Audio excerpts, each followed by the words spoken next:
Hey guys, I'm Dave with the Trull Gallery, and today we're building this awesome Woody inspired beach cart.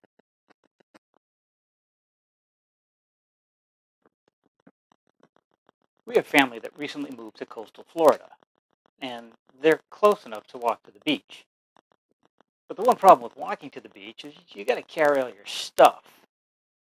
So we got a great idea to build them a beach cart. Now, what could possibly go wrong when a woodworker and an engineer design and build a beach cart for an architect? But before we get into it, I do want to apologize because in the heat of the Florida summer, the camera kind of heated up a few times. We lost a little bit of footage, but I think you guys will follow along fine. But with that said, let's jump in and see how this thing came together. Unlike most of my projects, this one included a shop assistant, my partner in crime, Margaret. She started this project like most of my jobs do, at the miter saw, rough cutting the poplar base pieces to the rough length. Next, we took those pieces to the planer, and while it looks like we skipped the flattening step, we didn't. I just lost the footage. After flattening one side of each piece, we came back and planed all the pieces to 3/4 of an inch thickness. We moved over to the table saw and used our straight edge jig to rip one edge of each piece straight and square to the face. Once each piece had its straight edge, we could then cut the opposite edge parallel. The exact width of each piece wasn't critical, as we planned on making the panel large and cutting it to size later. We just kept each board as wide as possible for the best yield.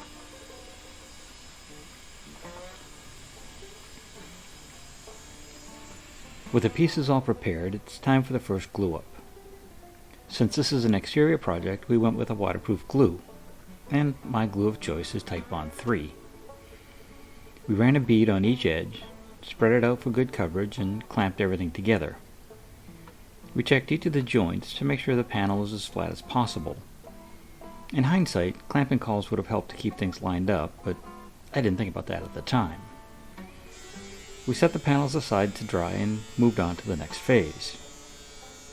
The stock for the sides and back were prepared the same way. Cut a bit long on the miter saw and flattened and brought to thickness on the planer. These pieces included the walnut panels and the poplar stiles and rails that will surround the panels. Since they're going to be joined together, it's easier to mill them to the same thickness now. While I set up for the next step, my trusty sidekick was introduced to the belt sander to level out the bottom panel. Let's just say that it was her first time using a belt sander, and there were a few learning points. These were mostly sanded out later. And now this is her least favorite tool. The walnut panels were glued up just like the poplar bottom, and it was time to cut them to size. I started at the table saw with a crosscut blade and my crosscut sled, cleaning up one end on each panel.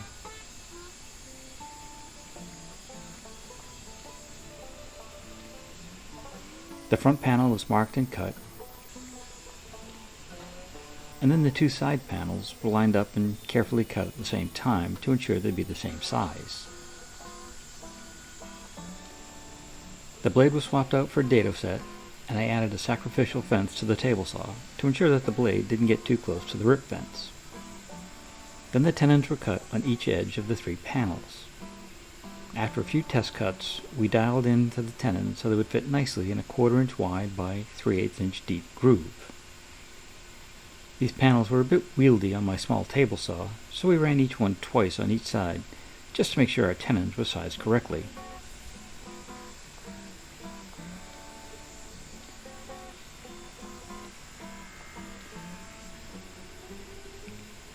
With the tenons cut, we moved on to the grooves and the poplar stiles and rails. I set up the table saw with a 1/4 inch dado set and raised the blade to just over 3/8 of an inch to leave a bit of wiggle room during assembly. While I was careful to set the fence so the groove was centered on the parts, that wasn't the best plan. I should have used a slightly narrower setup and passed each piece over the blade twice, once with one face against the fence, turning the piece around and then running it again with the other face against the fence. That ensures that your groove stays centered. No one will see the minor error in my panels, but I know they're there.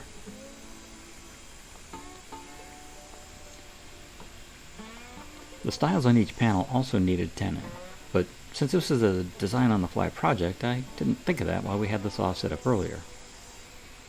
The difference this time is we used a mitre gauge with a sacrificial face to guide the stock across the saw.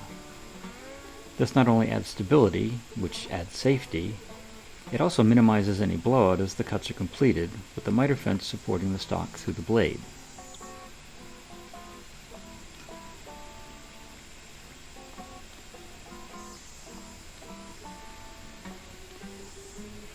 Before assembling the sides, I took the time to sand the panels with my random orbit sander. I started with 120 grit and moved through 150 and 220 grits.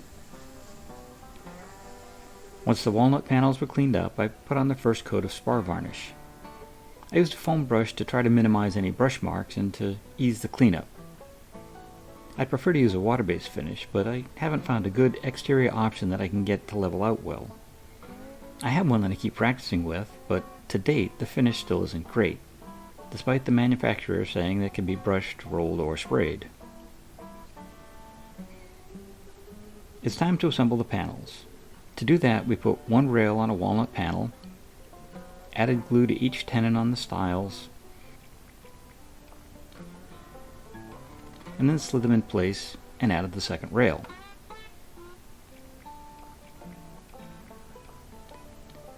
After clamping things up, we checked the diagonals per square and wiped off any glue squeeze out. Once all three panels were glued up, they were sanded with the random orbit sander, but only to 120 grit for now.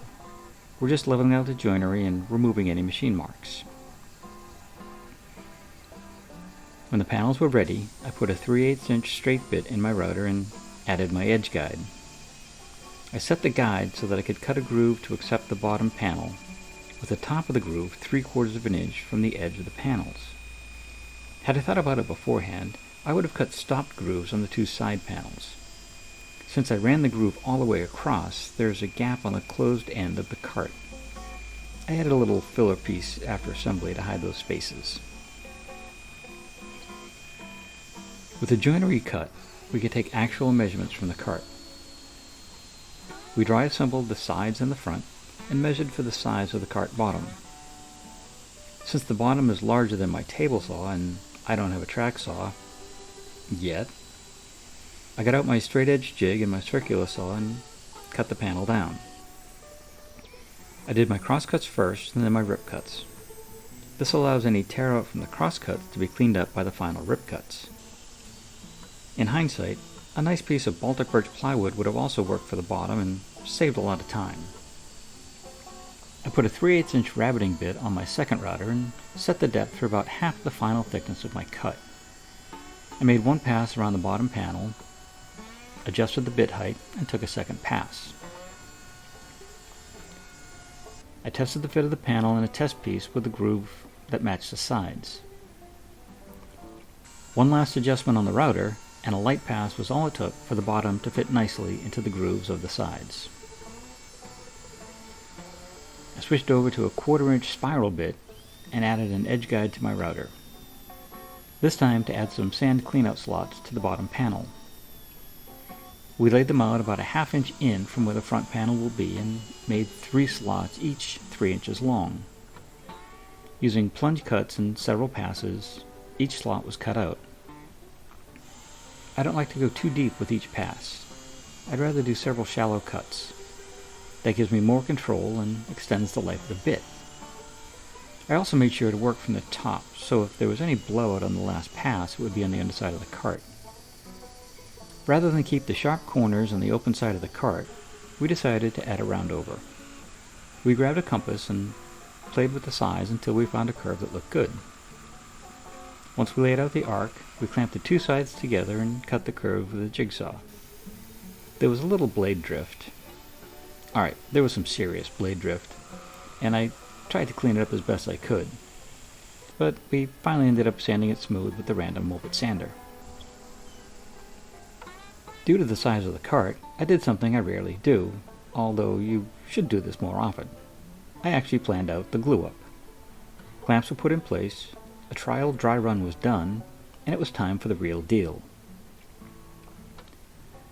We added glue to one of the side grooves and slid the bottom in place, making sure to line up the edges.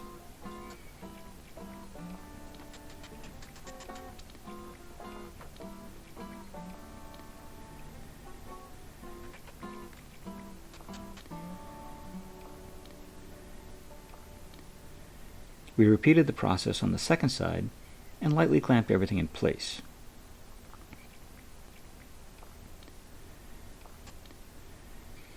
We set the front panel in place without glue for now, just to keep the sides square. Since the open end had no support, the sides did tilt in a bit. A spacer cut to the correct length helped to align the sides until the glue dried. Later that day I came back and glued in the front panel, adding a few clamps to hold it in place.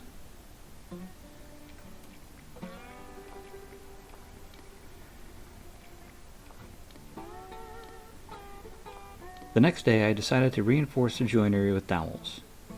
I drilled several 3/8" holes through the side panels for both the bottom and front face, centered on the panels.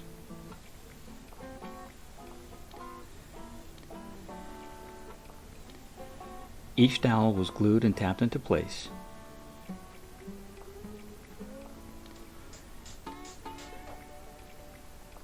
I came back with my flush cut saw and trimmed them down, and then went over them with a random orbit sander to smooth them out. Since this part of the cart will be painted, I wasn't concerned about the dowels showing.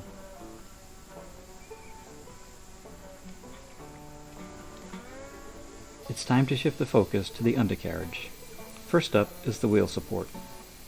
I started with some 3/4" Baltic birch plywood at the table saw. I ripped a piece of scrap to 8 inches wide, and then cross-cut it, getting 2 pieces at 8 inches square.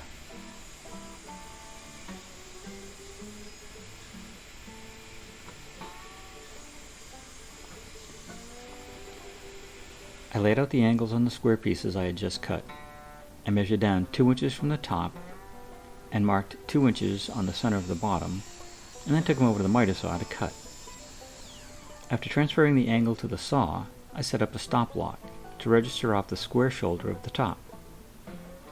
After the first cut, I flipped the piece 180 degrees and made the mating cut. I then repeated the process on the opposite side.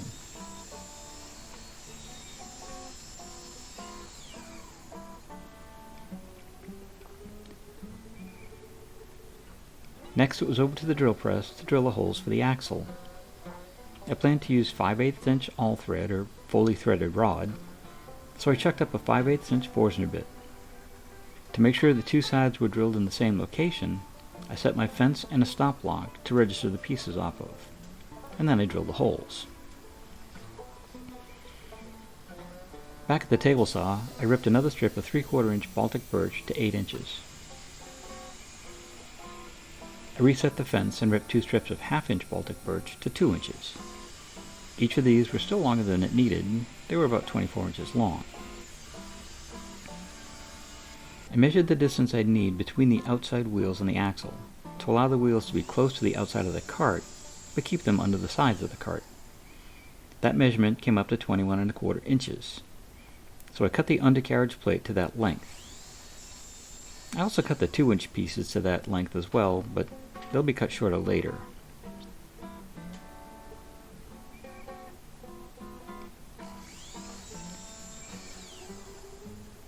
Back at the drill press, I pre-drilled pilot and countersunk holes in the undercarriage base to mount the sides and axle supports. Using a fence means I can save time laying out each hole exactly. I made sure to adjust the fence when I switched from drilling for the 1/2" stock versus the 3/4" stock. This will keep the screws centered on the stock they're going into. I flipped the base over and pre-drilled mounting holes so I could mount the carriage assembly to the base later. It's easier to do this now before the unit is assembled. I pre-drilled for each screw before gluing the pieces together. The pieces were assembled with Titebond 3 and some number 8 by 2-inch stainless steel screws. This cart will live at or near the beach, and stainless fasteners will outlast regular zinc-plated or even galvanized fasteners. Grabbing my third router, it was time to ease the edges on all the parts. Since I'd be balancing the router on some edges of the cart, this was a good time to use the palm router. I chucked up a 1/4-inch roundover bit and eased all the edges of the assembly in the cart as well. As soon as I completed this, I ordered a new roundover bit. The one I used here had clearly seen better days. I took the time to sand the roundover edges smoothly. With that done, I mounted the assembly onto the cart bottom, centered from side to side and 1.25 inches in from the front edge, making sure not to cover the sand cleanout slots.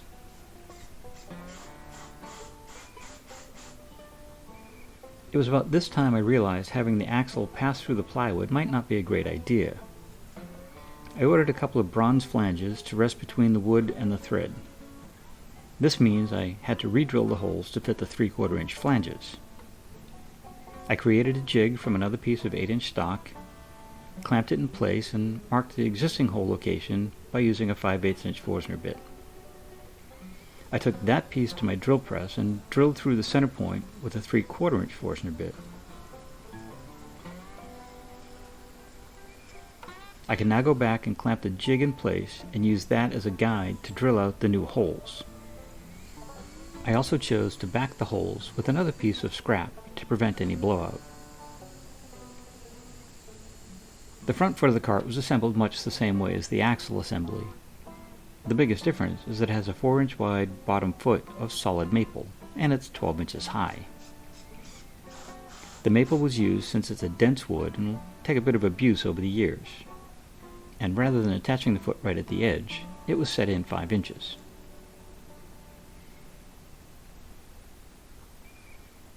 Back at the table saw, I took some white oak that I had cleaned up like the other stock, this time bringing them to 2 inches wide and about 3/4 of an inch thick.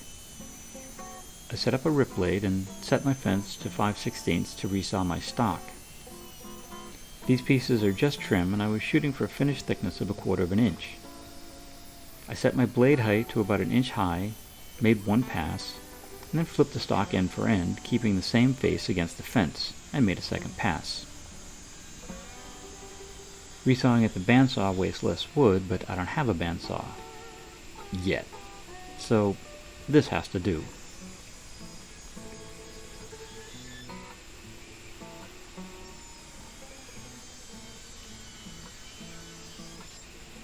A quick pass through the planer, and the oak strips are ready for the next step. I set up my router table with an 1/8-inch roundover bit and set the fence in line with the bearing on the bit. Then I ran each oak strip across, rounding over both edges on one face. It was time to lay out where the oak strips would sit on the side panels. I laid them out so they would overhang the walnut by about 1/4 of an inch, and marked the far side of the strip on the poplar. This gave me a good way to measure how long each strip would have to be. Back at the miter saw, I clamped each piece down and cut the first miter on one end. Miter cuts have a tendency of pulling the stock towards the blade, throwing the angle off. Clamping the stock down prevents that and gives you a nice crisp angle. After determining the correct length of the pieces, I set a stop, clamped the pieces down, and cut each piece to length. Then I could reset my stop and cut the other lengths as needed.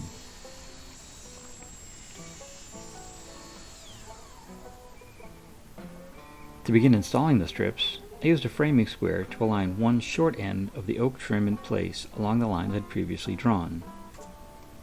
A little tight bond and a few 23 gauge pins hold it in place.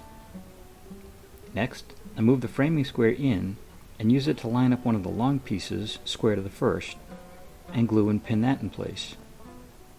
I left the last foot or so loose for now, in case I needed to tweak the last joint.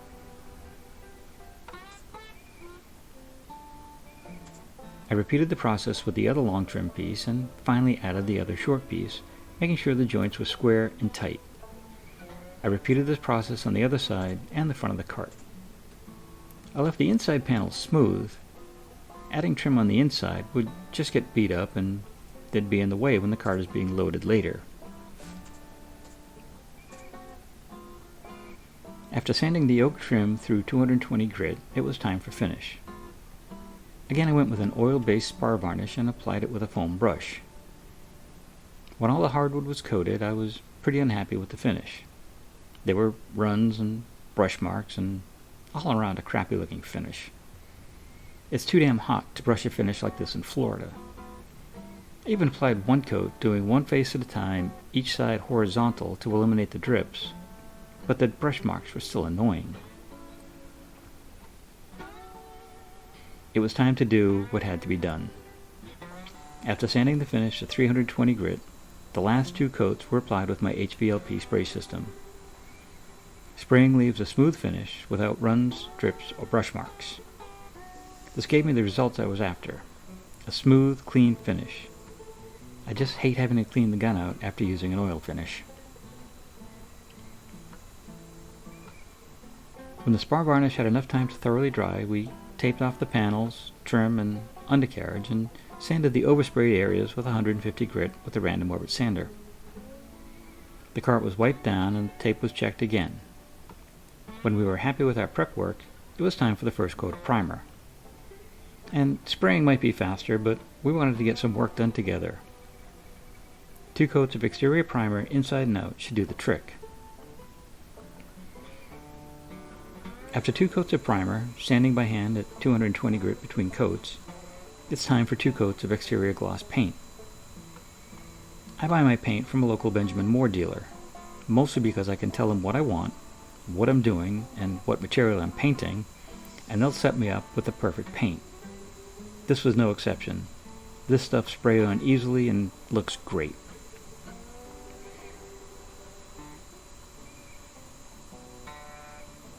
I may have mentioned that this was a design-on-the-fly project.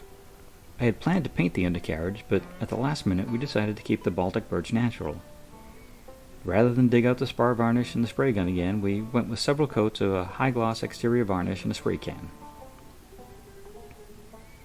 With the painting done, it was time to prep the axle. I picked up a piece of 36-inch long, 5/8 inch by 11 galvanized all-thread at the big box store.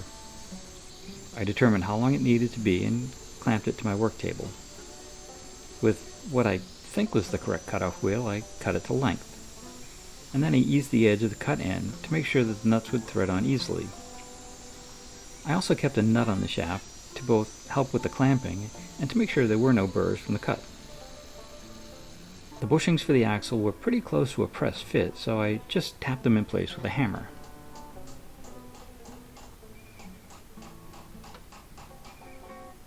It was time to assemble the wheels.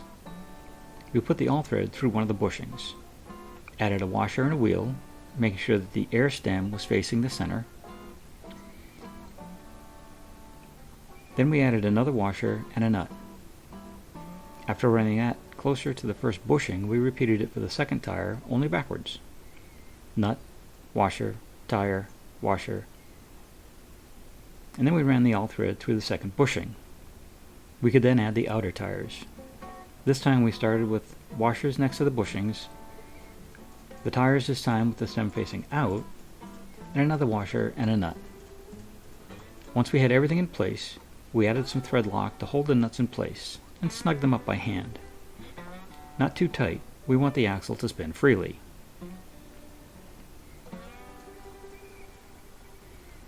The last piece to add was the handle. After determining how much the handle should extend, it was time to drill some pilot holes. Using my drill press, fence, and a stand to support the other side of the handle, we started with an 1/8 inch bit and drilled 2 holes on either side of the handle through the center of the material. We then took the handle back to the cart, clamped it in place, and used the pilot holes we had just drilled to mark the location of the mounting holes. I switched over to a 1/4 inch bit and re-drilled all the holes in the handle and the cart. Finally, using an 11/32 inch bit, I drilled the clearance holes for the 5/16 carriage bolts we were going to use. On the cart, I drilled in from the top first and then the underside. This prevented any blowout from the bits on our nearly finished cart. Finally, I used my countersink to remove any burrs from the handle. Using some 2.5 inch by 5/16 inch stainless steel carriage bolts, washers, and nuts, we secured the handle in place. I had planned on using lock washers as well, but our bolts were just a bit too short.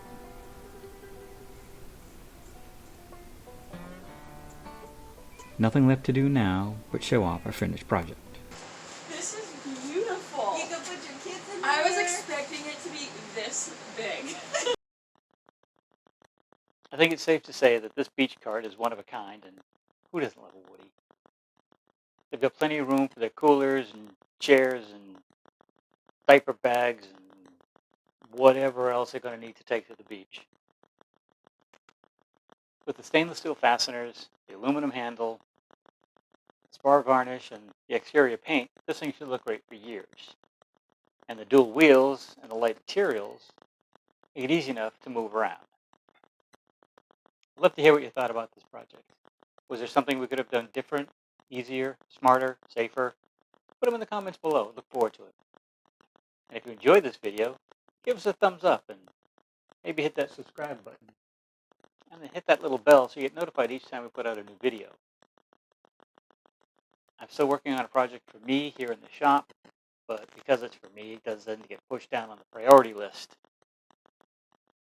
But with that said, we got other videos coming up as well.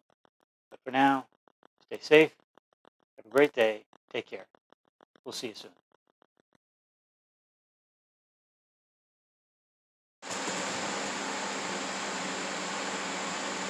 You're gonna look all awkward.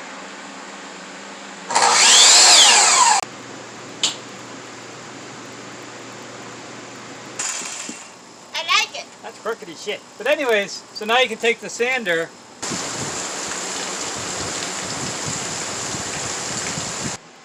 I can't take this. It's huge. What the heck? We'll deliver.